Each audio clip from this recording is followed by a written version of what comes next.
On ne naît pas entrepreneur, on le devient. Et je suis devenue entrepreneur. J'ai appris à être une entrepreneur. Bienvenue sur l'Instant Glow, le podcast des entrepreneurs qui souhaitent vivre une vie de rêve sereinement. Cette semaine, j'accueille Amy, formatrice et coach business pour les boutiques en ligne. Elle a plus de 20 ans d'expérience dans l'entrepreneuriat.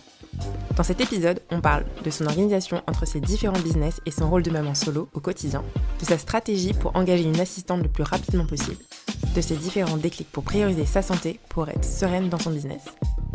Ces conseils ne remplacent pas la vie d'un professionnel. Je te souhaite une belle écoute. Je suis Monique, je suis naturopathe et sophrologue pour les entrepreneurs. Donc toutes les personnes qui vont être fatiguées, qui vont avoir des grosses sources de stress, qui vont avoir aussi des périodes un petit peu plus compliquées au niveau de l'alimentation. Ce que je fais du coup, c'est vraiment faire une réorganisation et avoir plus d'énergie pour son business, pour ses clients, pour soi-même, pour ses proches, etc. Vraiment faire un rééquilibrage de tout ça pour aller mieux et pour aller plus loin dans ses objectifs. Et donc chaque semaine, je fais des lives avec des entrepreneurs qui m'inspirent, où j'aime bien voir leur évolution et du coup qui nous partagent du coup leurs astuces bien-être. C'est pas des choses qu'on entend tant que ça sur les réseaux sociaux, même dans les podcasts, ce genre de choses. Du coup, c'est assez intéressant de se dire bon c'est quoi l'aspect en dehors business stratégie, comment ça se passe dans la vraie vie concrètement pour gérer toutes les tâches, pour l'émission, pour la vision aussi. Donc voilà, c'est pour ça que je t'ai invitée et je suis ravie que tu aies accepté. C'est quelque chose, j'en parle très souvent en sous-marin, en fait, aux personnes qui me côtoient, mes coachés, dans mes formations, quand je fais des masterclass pour d'autres, etc. Et c'est vrai que j'en parle pas forcément dans le contenu de mon compte Instagram. De temps en temps, en story, on arrive à voir un petit peu des choses. Donc, c'est cool que tu m'invites sur ce sujet-là, en tout cas. Est-ce que tu pourrais te présenter un petit peu plus pour les gens qui ne te connaissent pas, ça pourrait être... Alors, moi, je suis Amy du compte Instagram Amy GBV Consulting. Je suis la coach des boutiques et des commerces. J'aime bien me considérer comme la grande sœur business, en fait, parce que j'ai plus de 20 ans d'entrepreneuriat dans les pattes. J'ai eu plein de boutiques, j'ai créé une marque. Voilà, c'est vraiment mon expertise. Et je suis aussi la cofondatrice des Reines du e-commerce, d'où la couronne de fleurs, parce qu'on est des têtes couronnées ambitieuses. Et je suis la cofondatrice de l'agence digitale OFD Business, où des personnes, entrepreneurs, pas forcément que des boutiques, aussi des prestataires de services qui nous délèguent toute leur stratégie digitale sur les réseaux sociaux, en newsletter, etc. Donc, pas mal de cordes à mon arc. Ok, ah oui, là, super intéressant. Donc, c'est bien complet. Ok. Donc, ça fait plus de 20 ans, en fait, que tu es entrepreneur. Ah oui, d'accord. Donc, je viens d'une famille d'entrepreneurs. Donc, moi, j'ai des parents qui sont commerçants. Donc, du coup, c'est vrai que l'entrepreneuriat a toujours été une route comme une autre qui a été présente à moi. Donc, voilà, moi, j'ai grandi dans les commerces de mes parents. Donc, c'est vrai que l'entrepreneuriat, on ne naît pas entrepreneur, on le devient. Et je suis devenue entrepreneur. J'ai appris à être une entrepreneur. Donc ouais, la première boutique, j'avais c'est plus que 20 ans même, parce que la première boutique, j'avais 18 ans. Dans 2 mois, je fête mes 40 ans. Donc ouais, plus de 20 ans. Et du coup, quand est-ce que t'as commencé à te dire, bon, bah là, voilà, maintenant je suis entrepreneur, c'est officiel, et avec cette posture, et tu t'es dit, bon, bah là, il faut vraiment que je fasse attention aussi à moi, à mon bien-être. Sinon, je vais pas tenir le coup, je vais pas tenir la longueur. Enfin, voilà, comme tu dis, ça fait 20 ans. Donc je pense qu'il y a pas mal de choses à nous dire là-dessus. Alors, il y a 2 choses en fait. La première des choses, c'est que moi, donc comme pas mal d'entrepreneurs, on est des passionnés de notre métier, passionnés de notre activité. On ne compte pas nos heures, on ne compte pas le fait de prendre du temps en termes de loisirs, parce que pour nous, travailler, être à son compte, être en collaboration avec les gens, c'est aussi assimiler un petit peu de temps en temps à nous faire plaisir, à du loisir. Et en fait, il y a une personne comme ça qui est arrivée un après-midi dans l'une de mes boutiques. J'avais à l'époque 3 boutiques, une marque de vêtements, j'étais consultante pour les autres boutiques. Et il arrive pour prendre un cadeau pour sa copine et je lui raconte tout ce que je fais. Je lui dis, ah là là, j'ai encore ouvert une boutique, je suis trop contente, ça va être trop bien, etc. etc. Il m'écoute attentivement et à un moment donné, il me dit, ouais, mais c'est bien ce que tu fais, hein. Tu es une femme accomplie, tu es hyper occupée partout, etc. Mais tu vis quand, en fait? Et là, ça a été la grosse claque. Je pense que quelqu'un m'aurait dit ça un autre jour, je ne l'aurais pas entendu. Et je me suis dit, mais en fait, ouais, là-dedans, je suis où? Je prends soin de moi quand? Je suis tout le temps dans mes business, tout le temps en train de parler de business, etc. Et je vis où? À partir de cette phrase-là, cette remarque, j'ai fermé ma boutique et je suis partie à la plage. Donc ça, c'était la première chose. première chose. Deuxième chose, et ça c'est quelque chose qui est pas commun, j'ai eu une tumeur au cerveau. Les gens ne le savent pas. Il y a quelques années, j'ai eu une tumeur au cerveau, plus précisément à l'hypophyse.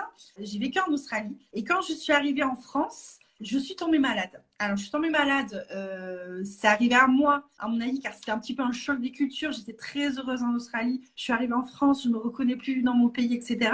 Et j'ai provoqué ça. J'ai réellement provoqué ça. Et j'ai provoqué cette maladie qu'on appelle un syndrome de Cushing, qui bloque en fait les hormones, la cortisone, le sucre. Un truc, voilà, pour vous résumer, c'est pas top. Ou en 3 mois, j'ai pris 30 kilos. Moi, sportive, qui aime la mode, qui aime m'habiller, etc. J'ai pris 30 kilos. Et surtout, ce qui est hyper mauvais dans cette maladie, c'est qu'il y a énormément de dépression, énormément de déprime et énormément de suicide.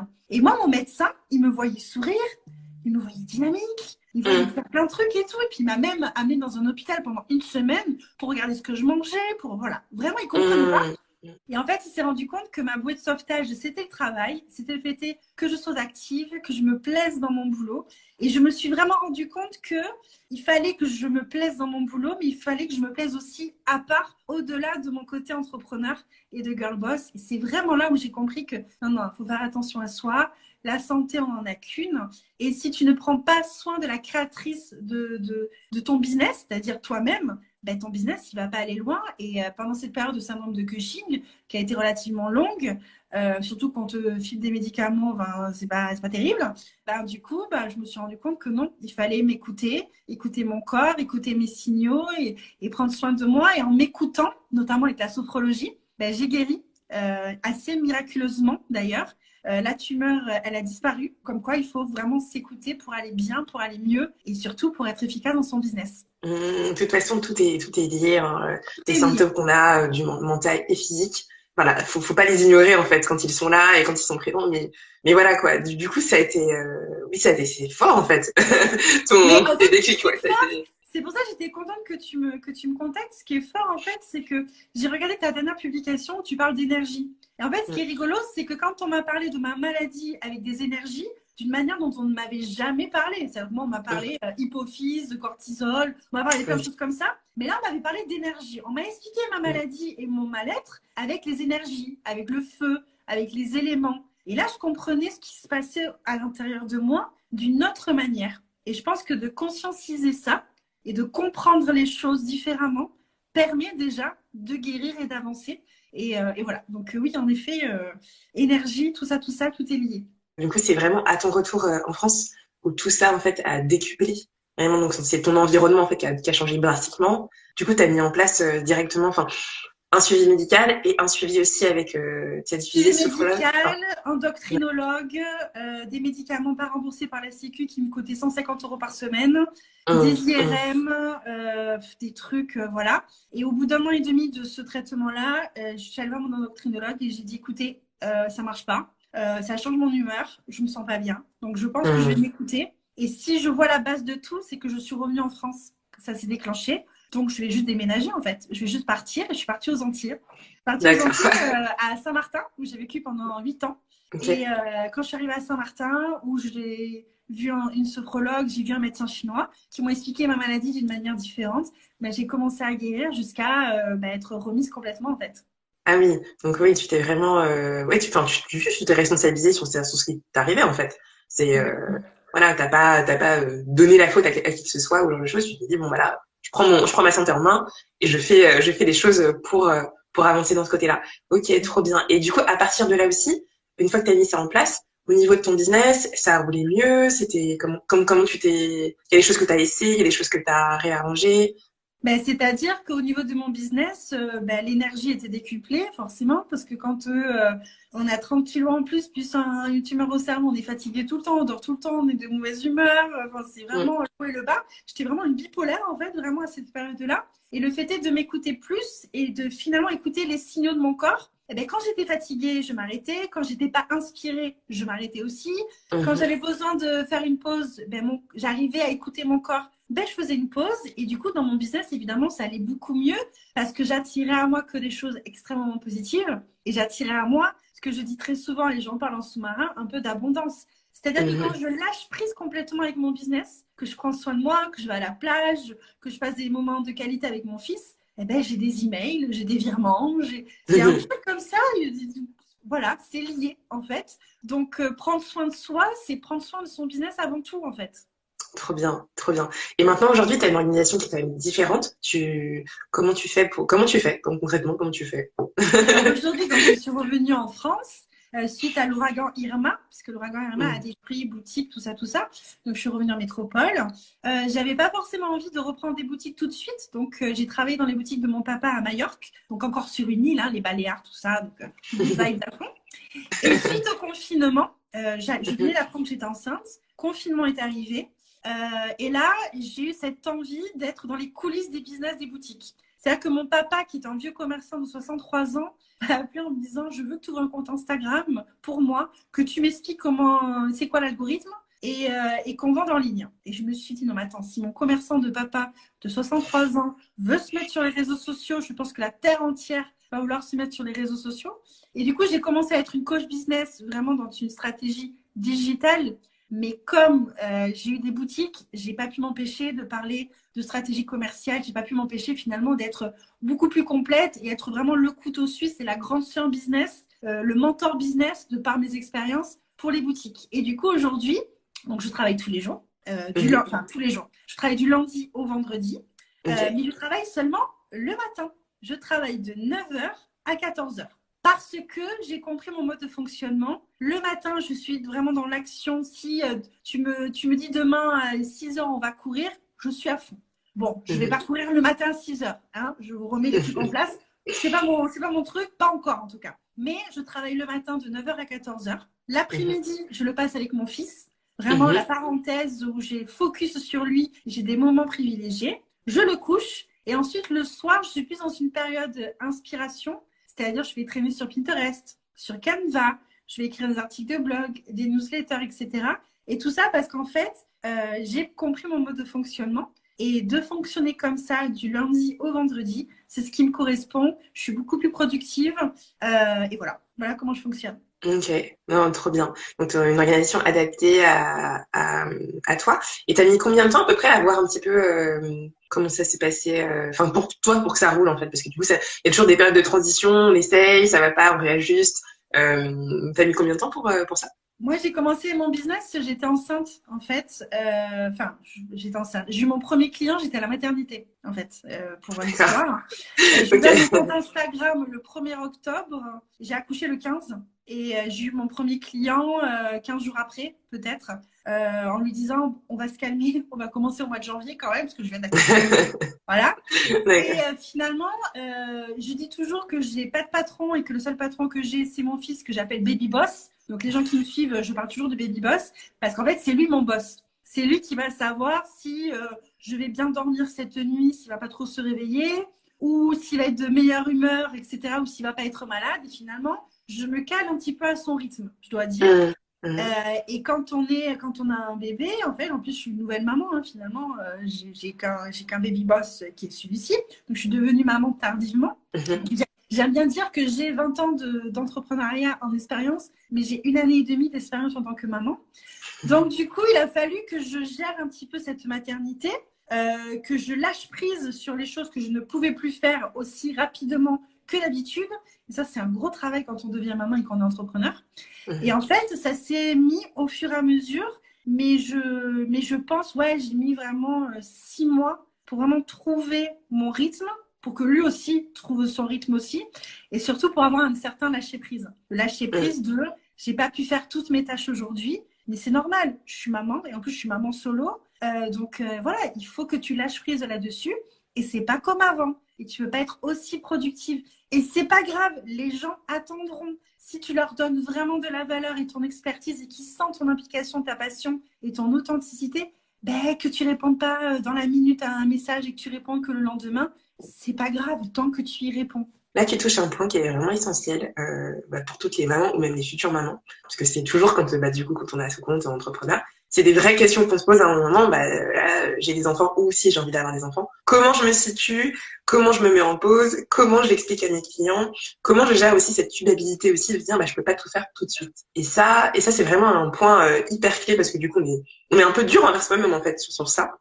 Et toi tu l'as géré comment en fait de dire bon bah lâcher prise, ok, comment t'expliquer ça à tes clients, comment toi en fait tu t'es aussi mis dans une condition bah là en fait je suis maman et c'est nouveau et du coup maintenant j'affirme ça et je le vis plus sereinement aussi. Ça a été compliqué au début, ce lâcher prise. Je me suis vraiment énervée, j'ai vraiment pleuré, j'étais vraiment pas bien pendant quelques jours. Et en fait, je me suis dit, mais en fait, je vais le dire. Je vais le dire. Ça va faire partie des choses que je vais raconter sur ma vie. Donc, j'ai mis en fait ma vie personnelle qui allait avoir une différence dans mon business finalement. Donc, j'ai utilisé ma marque personnelle, ce que je suis dans mon business. Et j'ai expliqué que j'étais maman. J'ai expliqué que j'étais maman solo. J'ai expliqué mon mode de fonctionnement. Quand je fais des stories le soir, quand j'ai quelque chose à dire de très important et qu'il y a Baby Boss qui est à côté en train de faire du bruit avec ses Playmobil, je mets merci Baby Boss pour la bande son. Donc en fait, les gens sont totalement au courant que j'ai un Baby Boss qui est à côté. Et en fait, ça a été ça. Ça a été ça de me dire, voilà, lâcher prise, mais tu vas en parler. Parce que une maman entrepreneur, même si j'aime pas trop ces deux termes, parce que voilà, on dit pas papa entrepreneur, en plus, c'est voilà. Oui, non, c'est vrai. Ouais. Une maman qui est entrepreneur, il y en a énormément, il y en a beaucoup. Moi, je sais qu'on me qualifie de multipotentiel. C'est un mot très à la mode, mais en fait, j'ai envie de dire, mais les meufs, on est toutes multipotentielles. Arrêtez, on est maman, amie, amante, meilleure amie, sœur, on est tout en fait. Donc arrêtez avec ce truc de multipotentiel et d'en faire des cases. Non, non, on est toutes multipotentielles. Et Selena a raison, la chose qui, moi, m'a énormément aidée, c'est que 3 mois après vraiment mon début officiel d'activité, j'ai délégué très rapidement. J'ai délégué à Elisa. J'ai rencontré une pépite, une perle qui est aujourd'hui mon associée d'ailleurs. Je marche un petit peu comme ça. J'ai des équipes de freelance où je délègue quelque chose et comme on travaille bien ensemble, ensuite je les fais rentrer dans mon entreprise et on crée des projets ensemble. Donc j'ai créé avec elle les Reines du e-commerce et notre agence digitale aujourd'hui. Et j'ai délégué, on ne peut pas tout faire. Donc, il faut aussi avoir ce lâcher-prise que j'avais de plus être productive, avoir ce lâcher-prise de laisser des choses que j'adore faire pourtant à quelqu'un d'autre parce que ça allait m'aider à me concentrer sur mon cœur de métier, sur mon expertise et surtout parce que je ne peux pas tout faire et que c'est important de prendre mon énergie, mon carburant avec Baby Boss qui est à côté. Voilà, moi j'ai une nounou qui vient à la maison le matin. Je ne vais pas parler politique, mais je sais qu'on est dans un beau pays qui s'appelle la France, peu importe les gens ce que vous racontez. Moi, la CAF me donne 1 200 € par mois pour que je puisse engager ma nounou tous les matins. J'ai envie de dire, vive la France. Voilà, ça me permet de travailler, ça me permet d'avoir un bébé qui est à côté, que quand j'ai fini un coaching entre deux, j'ai 5 minutes, je lui fais un petit bisou, je prends mon petit carburant. Donc voilà, on est quand même dans un pays qui est la France, où vous avez énormément d'aide. Et il faut le savoir aussi, mais il faut savoir s'en servir. Ça c'est un élément hyper important aussi. De dire bah il y a de l'aide aussi et ne pas se brider, ne pas se brider parce qu'elle est présente et on a tous besoin d'aide en fait. Donc là la délégation est directe dans ton entreprise. Ok, c'est un point hyper important aussi, hyper intéressant. C'est pas forcément un réflexe aussi. Il y a ce côté ça a été facile à faire. Ça a été facile pour toi de. Alors. Ça a été facile parce que j'ai rencontré la bonne personne dès le début et que j'ai fait une petite story en disant coucou, je cherche ma pépite et qu'elle m'a envoyé un message, je crois que je suis ta pépite. Donc déjà, voilà. Alors, moi, j'ai très bien gagné ma vie dès le début. Dès mon premier mois d'activité, j'ai fait des chiffres d'affaires à 5 chiffres dès le début. Okay. Donc, pour moi, c'était facile de déléguer parce que le côté financier a été très facile. Mais en tant que coach business, je vais vous donner quand même une astuce et de ce que j'ai fait. Je savais que pour payer Elisa, et avec tout ce que je devais faire, je devais créer quelque chose qui allait me permettre de la payer. Même si je pouvais la payer avec ce que je gagnais, mais j'avais envie de me donner un petit objectif comme ça. Donc, j'ai créé un petit produit digital. J'ai créé un e-book que j'ai vendu 15 € au début, qui maintenant coûte 25 €. J'ai fait un super lancement. J'en ai parlé pendant 1 mois de la création de mon e-book, de ce que j'allais y mettre, à quel point j'étais excitée, j'ai mis de l'émotion, j'ai créé une campagne email, j'ai créé plein de choses autour de cet e-book qui ne coûte que 15 €. Et bien, le lancement m'a permis de faire 4 000 € de chiffre d'affaires avec cet e-book qui m'a permis du coup de déléguer beaucoup de choses pendant quelques mois à Elisa. Et du coup, ça a été autofinancé par la création de ce petit produit digital. Donc, si vous vous posez la question, comment trouver les sous pour déléguer alors que j'en ai réellement besoin dans mon activité pour éclater le plafond de verre. L'astuce que je vous donnerai, c'est ça. Créer un petit produit digital à votre expertise qui va vous permettre de financer la délégation. Et puis surtout, toutes les personnes qui ont acheté le e-book sont devenues ensuite mes coachés. Évidemment, ils ont pris le plus gros package ou sont venus dans les reins du e-commerce. Donc voilà, vous créez un écosystème qui vous permet de déléguer, d'être mieux, d'avoir du temps pour vous, de prendre soin de vous, d'être une meilleure maman aussi, d'être plus disponible pour vos enfants. Donc voilà, petite astuce comme ça, business, même si on est censé donner des astuces bien-être, je vous donne une astuce business au passage. De toute façon, tout est lié en fait en tout cas dans ton vécu, de ce que j'entends. Et puis pour pas mal de monde aussi, qui sont aussi dans le même cas que toi, qui se posent aussi des questions. Et ça, c'est vrai que ce pas-là de dire bon, j'ai envie de déléguer, c'est vrai que là, j'ai pas les finances encore, et comment je fais, ça c'est aussi un point qui est pas évident. C'est vrai qu'on n'entend pas aussi souvent. Donc merci pour ce partage, c'est pas grave. Il y a Selena aussi qui te dit merci pour l'astuce. Et du coup oui, ça c'est vraiment des petites choses aussi pour tiens, on entend une phrase, ça nous débloque aussi pour certains un nouveau pas dans notre business et puis dans notre bien-être, parce que tout est lié comme tu le disais. Et donc voilà, c'est super chouette d'entendre ça. Est-ce que toi, si jamais tu vois une entrepreneuse là qui se sent submergée, qui a aussi du mal, qui est aussi potentiellement aussi maman, et qui est vraiment dans un cercle de culpabilité, qui est voilà, c'est dur c'est dur de déléguer, c'est dur de prendre soin de sa famille, c'est dur de voilà. Quel serait le conseil que tu lui dirais aujourd'hui pour reprendre soin d'elle? Première chose, il faut revenir aux bases. C'est toujours ça, c'est-à-dire que quand on est perdu dans notre business, qu'on est submergé, revenir aux bases de notre business, pourquoi on l'a créé, toujours du pourquoi, le pourquoi. Donc déjà, première chose, c'est ça. Deuxième chose, faire comprendre à cette personne que si tu ne prends pas soin de toi, si de temps en temps, tu vas pas aérer l'esprit, te payer un massage, célébrer tes petites victoires, etc., ben, tu prends pas soin de ton business. Ce n'est pas prendre soin de son business que d'acheter des formations à tout va, de faire des choses, etc. Non, prendre soin de son business, c'est avant tout prendre soin de soi parce que tu es la créatrice de ton business. Si tu tombes malade, ben, c'est ce que je te souhaite, c'est que tu aies un business qui tourne tout seul, que tu sois pas là, que tu aies scalé ton business au maximum, c'est très bien, qui marche tout seul. Mais si tu tombes malade, l'énergie n'est pas là. D'ailleurs, là, j'ai eu des coachings avec des personnes qui me disent, mois de mars, c'était pas top. Mais en même temps, Émilie, je vais te dire, c'est moi qui n'étais pas top. J'étais fatiguée. J'étais pas dans une bonne énergie. Donc, du coup, ça s'est ressenti sur mon business. Donc, si vous voulez vivre d'une activité, il faut absolument que vous ayez des bonnes énergies déjà. Et troisième astuce, je dirais de se concentrer sur ce que j'appelle moi les APR. Les APR, ce sont les activités productives de revenus. C'est-à-dire que je vois trop de personnes qui vont mettre leur énergie partout, qui s'éparpillent, etc., au lieu de réfléchir, qu'est-ce qui m'apporte le plus de revenus aujourd'hui? Qu'est-ce qui me permet de vivre mon activité sereinement en n'y mettant pas trop de temps et que ce rapport temps et argent est favorable? Au lieu d'aller à droite à gauche, d'être sur toutes les plateformes, de faire plein de choses. Non. Qu'est-ce qu'il a, toi, si tu devais choisir une chose qui te rapporte le plus de revenus pour te permettre d'avoir une certaine liberté de temps et t'occuper de tes enfants et t'occuper de toi, qu'est-ce que ça serait? Et de revenir à ça. Quelles sont tes APR, activités productives de revenus? Et bah, super conseil hein. Pour finir notre échange. Merci beaucoup, Amy. C'était vraiment super, vraiment très enrichissant. Je pense que ça va aider aussi pas mal de monde aussi qui sont en recherche et qui aussi ont besoin de concret de ce que tu as dit. Alors comment on te retrouve si on a besoin de travailler avec toi, d'en savoir un petit peu plus? Je viens de dire qu'il faut pas être sur toutes les plateformes, alors que moi on peut me retrouver un peu partout quand même. Hein. Principalement, je suis quand même la copine de Mister Instagram, c'est mon terrain du jeu préféré. Venir me voir sur Instagram, sur mon compte Amy GBV Consulting. Vous êtes sûr que voilà, j'y suis, je réponds aux messages, etc. Vous avez les reins du e-commerce, évidemment. Et toutes les actualités, de toute façon, j'en parle sur mon compte pro Amy GBV Consulting. Et puis pour le côté maman, tiens, si vous voulez voir le côté pathétique de ma personne qui prend en photo son fils 1000 fois par jour, c'est le compte Amy Good Vibes. Donc, tout mon côté pathétique de maman, que je ne peux pas mettre dans mon compte pro, je le mets dans un compte perso qui s'appelle Amy Good Vibes, où à chaque fois que j'ai envie de publier une photo de baby boss, je le mets là-dessus. Donc voilà, c'est des mamans qui sont là, n'hésitez pas, on pourra aussi parler là-dessus. Très bien. Super. Et en tout cas, pour toutes les personnes qui ont besoin de travailler avec Amy ou lui poser des questions, n'hésitez surtout pas. Si vous avez des questions pour moi par rapport à la sophrologie, la naturopathie, tout ce qui est pour reprendre de l'énergie pour vous et pour votre business, n'hésitez pas à me contacter sur mon compte Instagram. J'ai plein d'astuces et puis je suis dispo en message privé.